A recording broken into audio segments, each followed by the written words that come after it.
Hey, comic book fans, this is Rusty again with Collector Auctions, and here we are on day 3 of the Baltimore Comic Con. Getting ready to head in. Again, we're in the VIP line. I think I'm going to be heading right down to Chris Claremont to get the last of the books signed. Still not sure if I'm going to get them CGC'd or not, but that's the plan to begin with. And then the rest of the day, maybe a couple other signatures depending on the lines. I've got some Adam Hughes books that I'm debating on and some Don Rosa books. That's about all that's left at this point. But big thing today is to be looking for some big key comic books. We'll see what we can do. I've got some books with me today to see if I can trade, and we'll see where it goes. So stay tuned. I'll take some footage from today, and then I'll get back home and we will go through everything I went through today and do a wrap for the day, for the whole weekend, in fact. So stay tuned, and I'll be right back.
All right, guys, that's a wrap for day 3 here at Baltimore Comic-Con. Standing outside the convention center, getting ready to head home. And as you can see, there's a lot of people running around right now. Everybody's leaving the con because it's about over, but it's also the end of the football game here in Baltimore. And you got a lot of Ravens fans walking back to their cars. So it should be interesting getting out of town. But once I get home, I'll sit down, I'll go through the books that I bought today, and I'll show you something that, man, I got a mega key today, and I'm really happy to have it. And I ended up making a trade as well, so I got some nice books. We'll go over the whole thing once I get home, so stay tuned, and I'll be right back. All right, guys, so I finally made it home. Got out of town. It was a little tricky getting out of town because the Ravens game was letting out at the exact same time, and people were pouring out. Thousands of purple jerseys everywhere. And so it was a little tricky getting out of town, but made it home. Sat down, I got some dinner, and I went through the books that I got today, the ones that I got signed, and also the ones that I picked up through trade, and the ones that I bought. And so let's just get into it. Try not to make this any longer than it has to be. Let's start off with the first thing I did today, which was get into the Chris Claremont line. And I had saved Chris Claremont for the last because, honestly, his line and Walt Simonson's lines were the longest of the weekend. And I did Walt yesterday, and you heard me talk about that in the day 2 recap. So today was going to be about Chris Claremont, but there was still that question about what I was going to get signed. I knew I was going to get this book right here signed. This is X-Men, Classic X-Men #1. And the reason I did this is because I had gotten Art Adams yesterday. You saw this book yesterday. I knew I was going to get this book signed by Chris Claremont, so that was a no-brainer. But then it came down to, what about the other books that I wanted? And I didn't want to just spend a ton of money, and honestly, I wasn't sure if I was going to get some of the books graded and witnessed, of course, by CGC, or if I was just going to get them signed. And in the end, I made the decision to get this book right here signed, Wolverine #1. And I did this because this is a book that had a slight imperfection on the back. It happened when I was using the tack iron to kind of smooth up the spine a little bit, and I put a little bit of a crease in there that I just, honestly, I cannot get out. And I did not want to feel like getting this graded, but it's still a super sharp, near mint minus type book right here. And I want to go ahead and, I didn't mind having a raw version of this in the collection. It's something I could probably trade to somebody if they're interested in it. But the other books that I got signed were all for CGC. So the 4 books that I ended up getting signed were X-Men 109, 129, 133, and 141. They're probably, I mean, a lot of those, there are a lot of keys in there. Those are some big books. And I actually had multiple copies of it. I actually have other copies right with me at the same time, and it was a game time decision. That was appropriate since it's the first day of the NFL, well, first main Sunday of the NFL today, day 1, and I wasn't sure what I was going to do. Did I just want to get them signed, or did I want to get them signed and witnessed by CGC? If I didn't get that witness and I didn't send them to CGC, then I'm left with that raw. What am I going to do with it? Down the road, my only other option would have been to send it to CBCS, and I said, well, if I have the option not to do that, I'd rather go with CGC. So I went ahead and submitted 4 books to CGC today, immediately following me going through and meeting Chris Claremont again. It's the second time this year I've got to see him. I saw him down in Charlotte, where he signed a number of books, including my other copy of this that got that 9.8. That's actually was very spectacular. This book right here was on the verge of a 9.8 until I had that little mishap, as I was saying. But that was a nice experience. He was, I don't know, it was early. I was probably the 3rd person. He was not as chatty as he normally is. I think he was still waking up, to be honest, because he actually got in there pretty early. Having the VIP badge got you in a half hour early, and everybody who got in early takes advantage of that and gets to the artist that they want to have be first in line, basically. Well, I got down. I was 3rd in line. Just like yesterday, I was 3rd in line for Art Adams. I did the same thing yesterday. Well, he did a pretty good job of not showing up too late. I think Chris Claremont is one of those that kind of understands. I mean, he does like to talk to everybody, but I think he understands that the longer he sits there and talks and signs, the more money he makes. So I don't know. It was pretty good. I mean, like I said, he wasn't as chatty as he was down in Charlotte, but that's okay. I wasn't really in the mood to be very chatty myself. I mentioned multiple times how tired I am. When I got finished with work on Thursday night and immediately had to get up the next morning on Friday to get to Heroes Con. I keep referencing Charlotte to Baltimore Comic Con. I just have not been able to catch up on the sleep yet, especially trying to put out these recap episodes for you guys. Because I get home and it's nice to be able to sleep in my own bed, but then to sit here and do the show, then there's the editing and there's the upload. So I still haven't been getting much sleep. But I will tell you this, Monday morning I am going to get some sleep. But definitely, I've got a show going to come on the air tomorrow too. So definitely check that show out as well. Anyway, that's enough of that. So I finished up with Claremont. And then I'm left with, I've got a couple other people left. I've got Don Rosa, that I had some of his Uncle Scrooge books that he did. In fact, it was some of the books from the Life and Times of Scrooge McDuck, and these were not the controversial issues. In fact, I had opted not to take in that controversial issue, that 294, or was it 5? Yeah, 295. I got it right here. I opted not to take this in and get it signed, and I did that for a couple reasons. One, I don't think a signature on this is going to wouldn't have added too much value to it.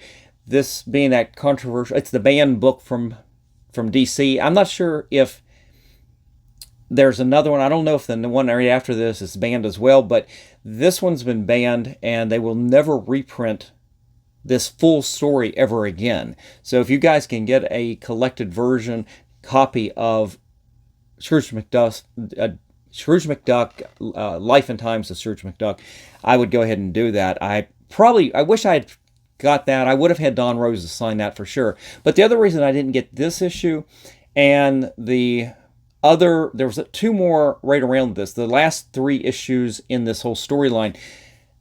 Gladstone, when they printed this, they actually didn't use glossy paper on the cover. They, in fact, used the same newsprint paper that they have on the interior. And my experience is you're going to put a Sharpie on that and it will bleed over time. And I honestly didn't want to do that. I didn't want to damage this book. So I decided to hold on to it. But I did have a couple other issues from that run. And over the years, I've been getting some of those signed. And I don't know. I wasn't feeling it, the other issues. So I just said, that's fine. If I see Don Rosa again, maybe I'll get him signed again down the road. I don't know. It's not that I didn't run out of time. And I will tell you something about today's show in Baltimore. It was a virtual ghost town for the most part. There was not a lot of people there today. And you could have gotten a lot of signatures done easily today, whereas yesterday there was a lot of long lines. Friday there were a lot of long lines, even though the crowd seemed like it was down. Today it was significantly down. So that was just a personal choice. I decided not to do that. And the only other book I had was for Scott Snyder, and I never did see him at the booth where he was set up. So all I had for him was the Batman #1 for the New 52, and honestly, I didn't really care, to be honest. It's fine. I've gotten Scott Snyder before, but I don't remember when. I'm sure it was back in the time when Greg Capullo was at the show. I'm not sure what I've got signed back in the day. It'd be interesting to go find out. Anyway, the fact is I didn't get his signature either. So here we are. It's about 11:30, and I'm going, okay, Russ, this is it. You finally have time to go buy your comic books, make your trades, whatever you want to do. You're done with the signatures. And that's what I did. I pulled out the list. I had this chicken scratch list that I went through yesterday. I literally went through the map and I zigzagged the rows of going to every comic book dealer, kind of making a note of the key books that I was interested in, the significant books. I mean, they all had great books. There was a lot of great books. But I was like, these are the ones I was interested in, and I would write down a price, and maybe I need to be a little bit more disciplined. I should have written down conditions a little bit more, but I know on a lot of them, if I really felt it was a really spectacular copy of something, I'd put a little arrow, or excuse me, a star by it, and I just make note of it. And I also, of course, the main reason I was doing this yesterday was to see who had raw copies of Hulk 181, and then secondarily, Giant Size X-Men #1. Because the whole deal today, after I was done with signatures, was being able to take a box of my graded books in and to see if I could work a trade.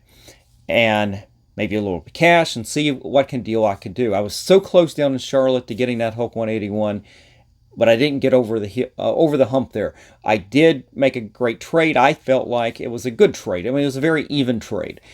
So I was looking for, if I couldn't find the Hulk 181 or the Giant Size X-Men #1, I was going to definitely try to go off that list I did yesterday, and let's find some of the other big keys. So what was I looking for, well, I'll tell you what, let's just start with going around and finding the Hulk 181s. Honestly, there were not a lot of raws up on the walls in here. It was surprisingly vacant compared to Charlotte. Charlotte, I could find that book all over the place. But here, I found their places had a few graded ones here and there, but the raws were significantly missing. But I did end up stopping at one of the places that was on my list, and I didn't go up there and approach him saying, hey, let me take a look at that Hulk 181. Let me look at that. And here, take my books and see what you want and give me that book. I mean, it wasn't something like that. I didn't even talk about what I wanted. I said, hey, I've got some books that you might be interested in. You want to take a look? And I let him go through that. And he went through the books and he basically said, no, there's nothing in here I'm interested in. And I said, okay, fine. That's good. And I just ended that transaction and said bye. And I moved on. And when I looked on the list, I realized that there was only really one other place that had raws. And when I went back to that booth, I realized this was the one of the dealers yesterday that's kind of struck me when I was just mentioned trades. The first thing he said was, well, I'm going to make it a trade in my favor. And I'm like, I kind of know that to a certain degree, but it was a little too honest too quickly, I suppose. I don't know. It kind of rubbed me a little bit. But the other thing was I took a look at the rest of the books that he had on the wall, and I took a look at the books that I had. And yes, I had some Silver Age, fairly high grade Silver Age, but not enough, to be honest. And I didn't think, because I definitely had some modern stuff in there and some signed stuff in there too, and I just didn't feel like what I had in there was going to be enough to interest him and to be able to get that raw. So we had two strikes going on there. One of them was on me, the other one was on him. So at that point, I kind of resigned myself like, well, this isn't going to happen on this trip. That's okay. There are definitely a lot of other great books on there. And I'm not going to go through every dealer and tell you going through and looking at things. I mean, that's what I did but generally on the list, there was some common denominators I was looking for. And I was looking for a super high grade ASM 252. I looked at a lot of those this weekend, a lot of those. And some of them, the prices started getting a little high. But what I found was everything had some defects that just, I mean, guys, I don't have to have a 9.8 on everything, but that's what I'm shooting for. I've got raw ones of that I've gotten graded. I've had my 9.6 on that. I'm looking for that super clean copy, and I still have my books. And if I want to make a trade, I can still probably work that deal. But the books we're looking at, and I went to multiple booths and looked at these in multiple places, but predominantly the ones I was looking at right now were ASM 252, Wolverine, the limited series 1, 2, and 3, specifically 2 and 3, and X-Men 130, although I am looking for other John Byrne X-Men, and we'll talk about that some more a little bit later. And I kind of made a joke with one dealer. I held up let me see your X-Men 130. I said, this is a book that's not hot at all right now. Everybody should be buying this right now, or nobody should be buying this right now, should they? I mean, with the whole Taylor Swift thing, that book has gotten stupidly exposed again. I mean, it's always been a key. Now it's a super key at the moment. And then a book that I wasn't initially looking for, but started popping up on the wall, and I definitely would look out for a super high grade on that, was Batman Adventures, the Mad Love copy. And I saw that in multiple places, and that was a book that would have been about third on my list after the other things, and something that was a little less expensive that I could have possibly worked into the deal if I needed to. And then the last thing I kind of was looking at, and only because I found it, what I thought was a really good price, although the condition was a little bit more suspect after I opened it up and took a look at it, was the Hulk Annual #1 by with Jim Steranko cover. And there were some other things on the list, but before I even got to go around to everybody else on my list, I said, well, if I'm not going to get the Hulk 181 or the Giant Size X-Men #1, where am I going to first? Because I've got my full box to trade.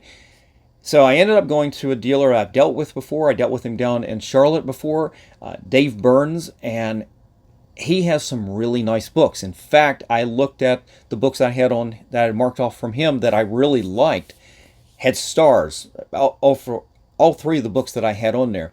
And so they were interested. He took books that I had. He was very interested in that. In fact, the first thing he says, well, how much do you want for the whole thing? And it took me off guard because I hadn't even totaled up what the whole box was. And to be honest with you, I didn't necessarily want to trade the whole box in for cash. That might have been the smartest thing to do, honestly. But I don't think I would have gotten what I really wanted out of it. And he didn't not have the Hulk or the X-Men that I wanted either. So, but there were some books I was interested in, and he ended up took a few, and he asked what I was interested in, and I told him. And what we came to was he ended up taking 2 slabs, and they were really nice slabs that have gone down in value lately. And of course, the value on a lot of things has gone down lately. But he ended up taking 2 slabs, and I ended up with 3 different books right here. And I'll show you what I ended up getting. This is a little bit rough, but it is a very nice copy of Donald Duck, Walt Disney's Donald Duck. That's good, Donald Dick. That's nice. Number 26. This is one of those classic, very recognizable key Carl Barks Donald Duck stories. The Trick or Treat issue, the story there. And like I said, you can see the price. He had a $100 price tag on there, and that's part of what we figured in. By the time we got to the price on this and the price on what my 2 slabs were, he did get a little bit more of a deal than I did, but I kind of wanted these books too, and I didn't mind giving up the books that I gave up.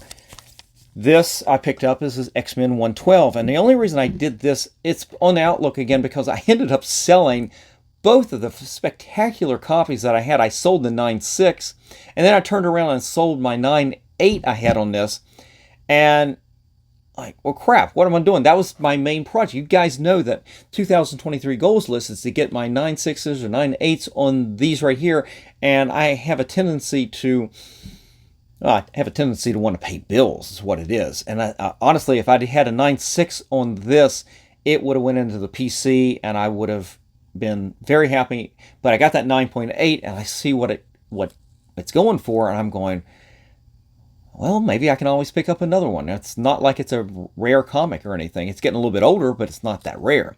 So this was a really nice copy, and to be honest with you, it's got a little defect down at the bottom corner on the spine. Very minor. It's more like a printer defect than anything.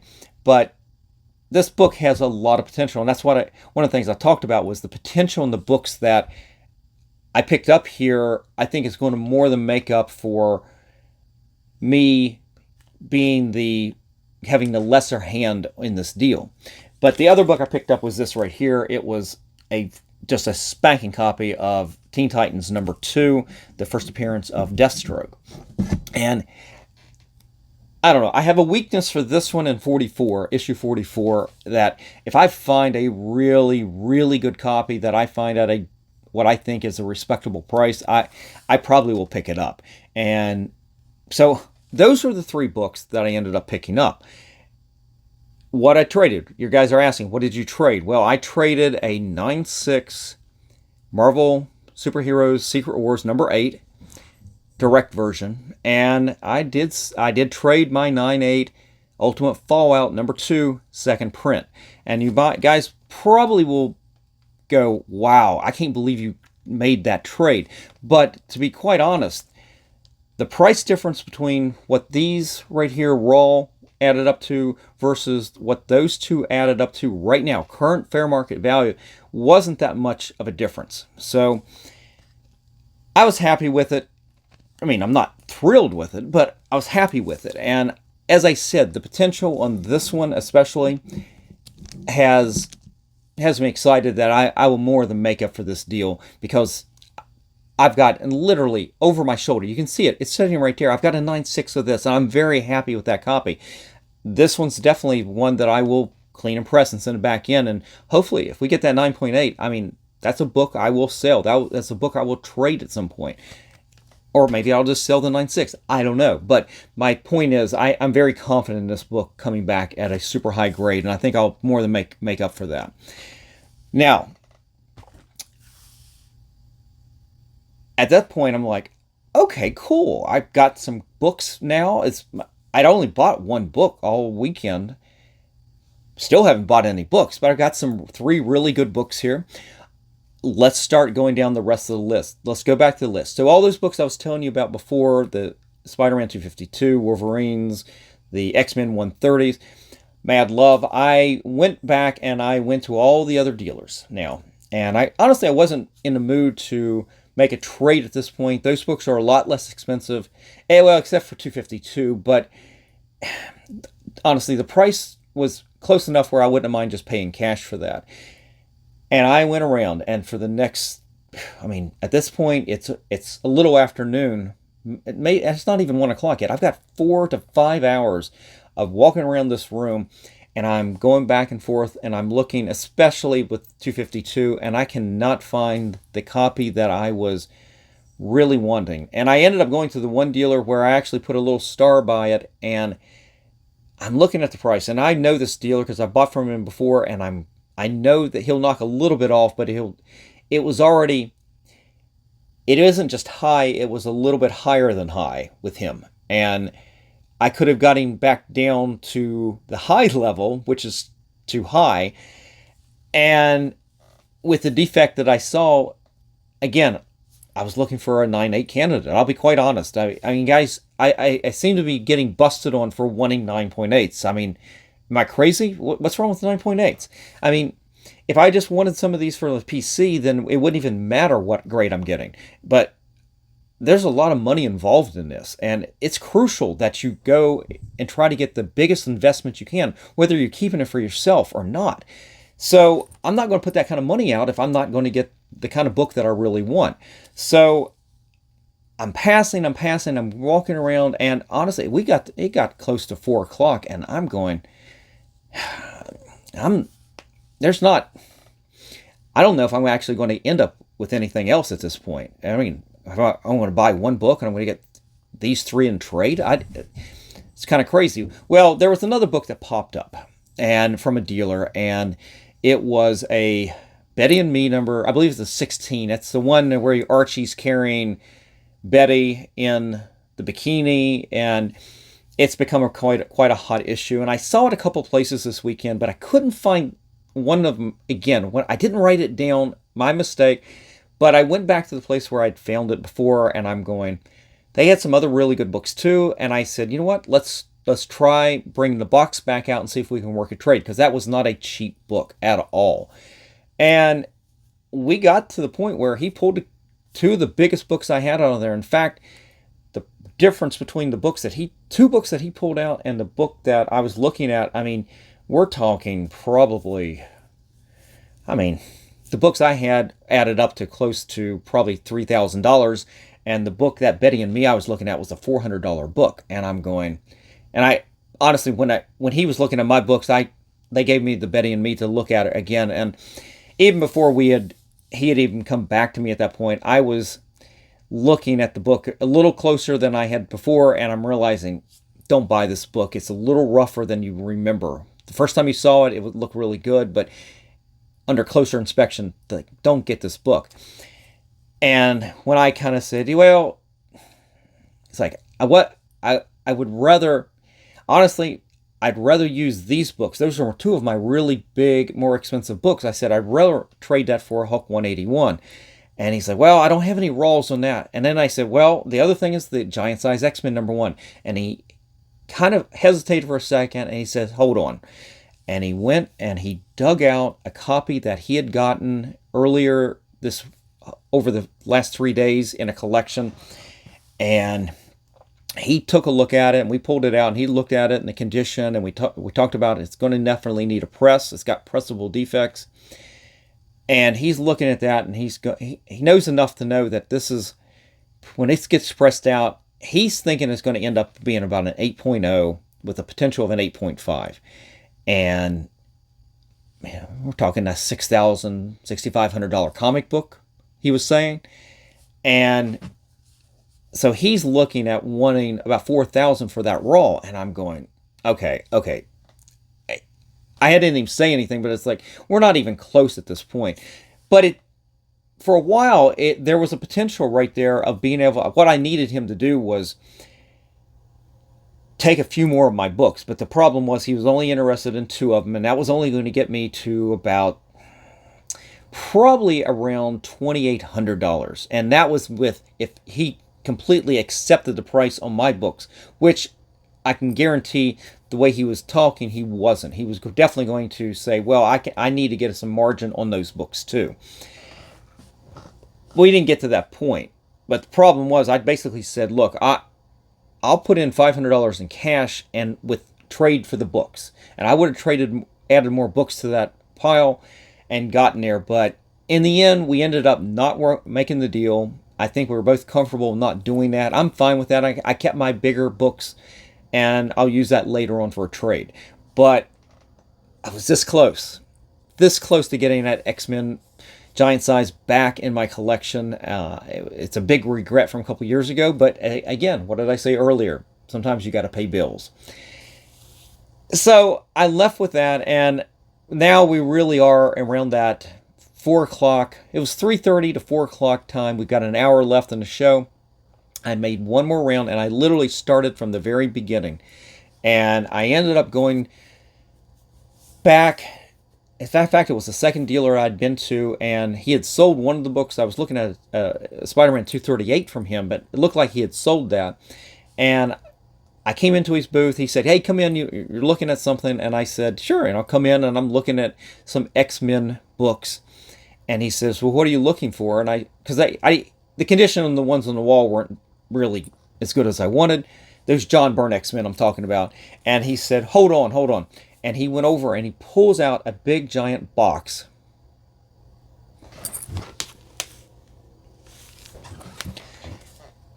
Literally a full short box. And about a quarter of another box. And he pulls out a sack. And 98% of it was X-Men. And most of it was John Byrne X-Men. And if I had known that from the very beginning, I probably would have dove into those a little bit more. Now, I don't need any of these straight up. I've got plenty of raws that still have the potential to get those 9/8, but there are a couple that I know that I'm a little light on, like the version of 117. I know that copy is going to take a little bit of work, and I don't know if it'll get that 9.6 or 9.8 when I get it graded. But I ended up getting one from him, and that actually worked out really well. He had a price. He had one that was a lesser grade. He had a price on, and so this one's definitely a much better copy. So I paid a little bit more than $50 for that. And in the end, this was the only other book that I ended up buying at the show this weekend. And that was it. I mean, I literally bought, well, I'm getting ahead of myself because I didn't go back and tell you the rest of the story. I ended up getting this, but I wasn't quite done. I thought I was done, but I still had an itch. And that itch was a book that the dealer I had made the trade with had, and we came close to making a deal on that, but the book he wanted was, in my opinion, was more valuable than the book I wanted to get. And I wasn't willing to make that trade. It was too big of a gap. And I said, I'm going to go back, and if I don't find anything else, and this was the only thing else on the list, all the other books that I mentioned before, I eliminated every one of them. It's like I wasn't comfortable paying the money for. This one I was comfortable with because I think it's going to grade out. It's not a big key or anything like that, but it is part of that X-Men John Byrne run that I want to get graded. But I ended up back with Dave Burns, and we ended up going back to a book that I had looked at while we were sitting there. And this is it, guys. This is what I ended up with at the, I mean, this is my big takeaway from the show. And I came back and he said, hey, you want to make that deal now? And I said, no, I don't. I said, honestly, I'll pay you cash. And I'd rather give you cash than give up on some of those bigger books that I have. I'd rather save those for down the line, where I think if the market comes back, I definitely will make out ahead much better on those books, holding on to them at that point. But let me show you what I got, guys. And my daughter, I've already kind of teased this to my daughter. I told her, I said, you get this when I'm dead. And here it is, guys. I ended up with my very first copy of Batman Adventures number 12. It is not a 9.8 candidate, but it should grade out into, I'm hoping, that 9.2, 9.4. It's got a couple little ticks over here.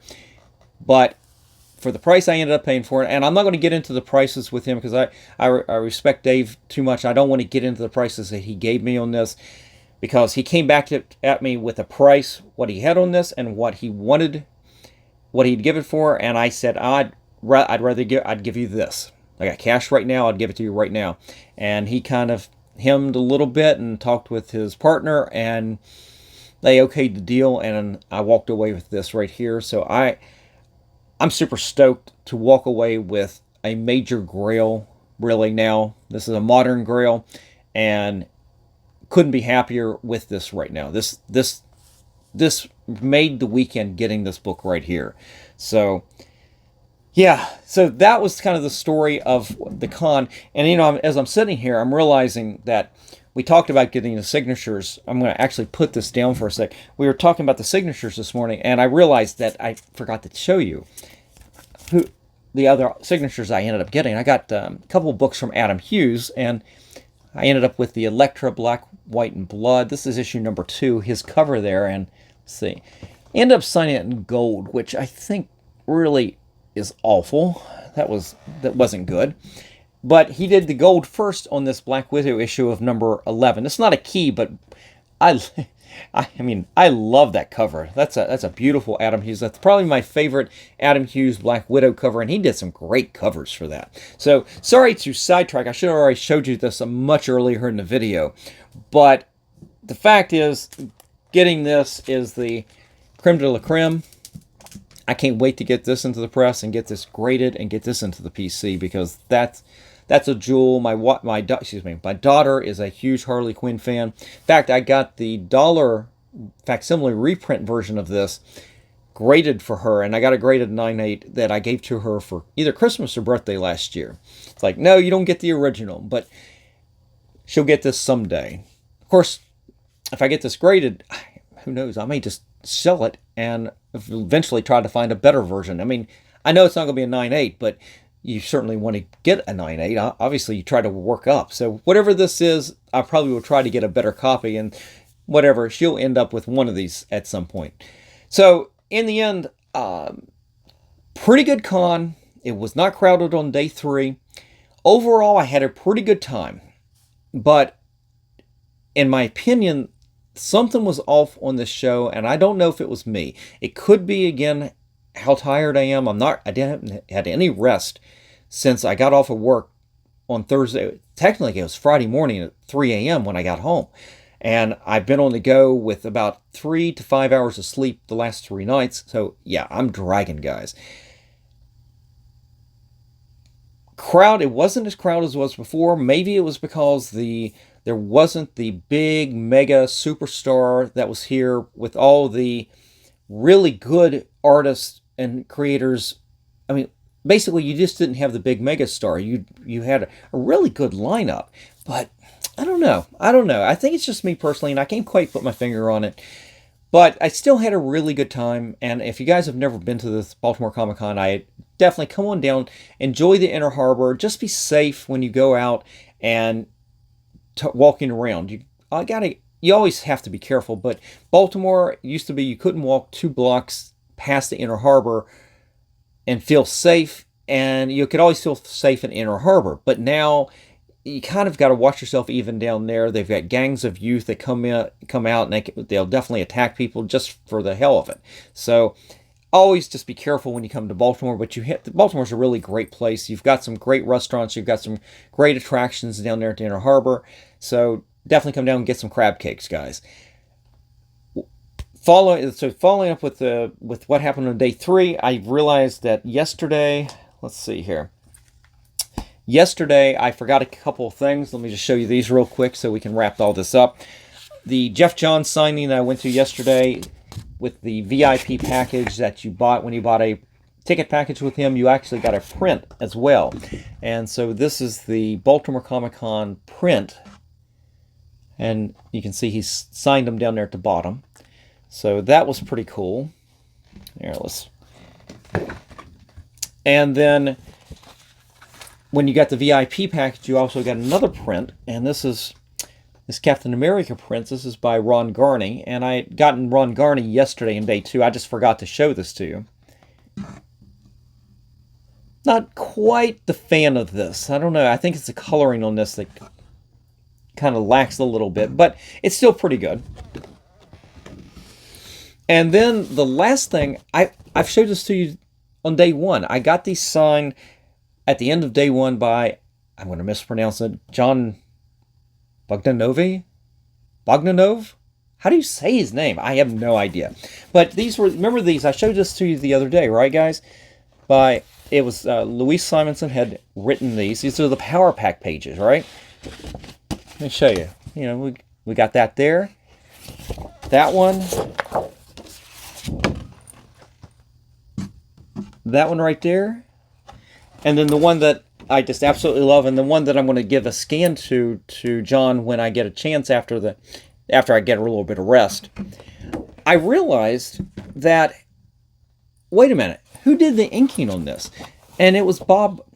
Is it Wycheck or Wycheck? I think somebody was trying to correct me in the comments on that. But he did the inking on this, and I had already gotten him on day 1, and I took this and I got him on some comics and some other stuff, and I realized yesterday, this was the second day, that I had to bring it back because he actually did the inking on here. So now I've got the full creative team, the writer, the penciler, and the inker on here. So, and then I found out kind of why.